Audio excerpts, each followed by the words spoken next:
चीन और अमेरिका में इस चाइनीज़ वायरस को लेकर लगातार टेंशन बढ़ती जा रही है और इसी बीच अमेरिका ने चीन पर एक बहुत बड़ा पलटवार किया है।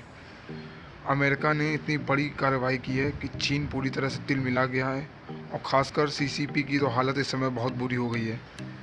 दरअसल अमेरिका ने शी जिनपिंग, जो प्रेसिडेंट ऑफ चाइना के नाम से जाने जाते थे, अब उनको डिफेम करना शुरू कर दिया है। यानी कि अब वो प्रेसिडेंट ऑफ चाइना नहीं के नाम से नहीं जाने जाएंगे। ये आपको मैं एग्जांपल दे रहा हूँ। जब आप गूगल पर सर्च करेंगे शी जिनपिंग, तो आपको प्रेसिडेंट ऑफ चाइना नहीं बल्कि chief secretary of Chinese communist party के नाम से उनका इंट्रोडक्शन जो दिया जाएगा। इसका मतलब साफ है कि अमेरिका अब चीन को सोवियत की तरह ही तोड़ेगा। दरअसल जब अमेरिका ने सोवियत को तोड़ा तो पहला उसका मेन कारण था आर्म रेस में फंसाना। आर्म रेस में फंसने की वजह से जो सोवियत था उसके पास जो फॉरेन रिजर्व थी उसकी काफ़ी कमी हो गई और उसके बाद एक के बाद एक नाटो देशों की तरफ से कार्रवाई हुई और अमेरिका ने वहाँ के जो राष्ट्रपति थे उनको उनके देश में तो राष्ट्रपति के नाम से जाना जाता था, मगर बाहर उनको जो अन्य पद मिले हुए थे, ये जैसे कि शी जिनपिंग के पास चीफ सेक्रेटरी ऑफ सीसीपी का पद है, तो उस नाम से उनको जाना जाता था।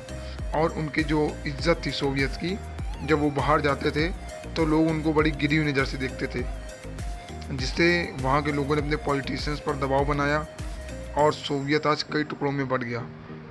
आज वही खेल अमेरिका चाइना के साथ खेल रहा है और आने वाले 5 से 10 वर्षों में चाइना भी सोवियत की तरह खंड खंड में विभाजित हो जाएगा। अब चाइना को ये बात समझ में आ गई है और चाइना इस समय शांत बैठा हुआ है, मगर अब आगे चाइना क्या करता है ये देखने वाली बात होगी।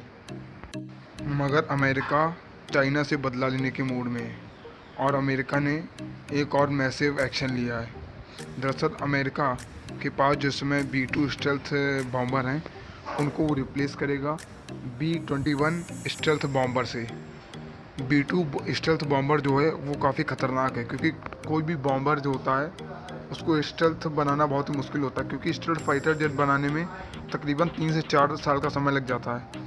और स्टेल्थ जो बॉम्बर होते हैं, बॉम्बर का काम ही होता है कि ज़्यादा से ज़्यादा पेलोड ले जा सके, ज़्यादा से ज़्यादा बॉम्ब्स और मिसाइल को कैरी कर सके, और उसे स्टेल्थ बनाना बहुत ही कठिन काम होता है। मगर अमेरिका के पास वो कैपेबिलिटी है और अमेरिका जो अपने एडवांस वेपन हैं जैसे कि B-2 स्टेल्थ बॉम्बर, उसको रिप्लेस करके एक हाईटेक बॉम्बर इंट्रोड्यूस किया है B-21 बॉम्बर।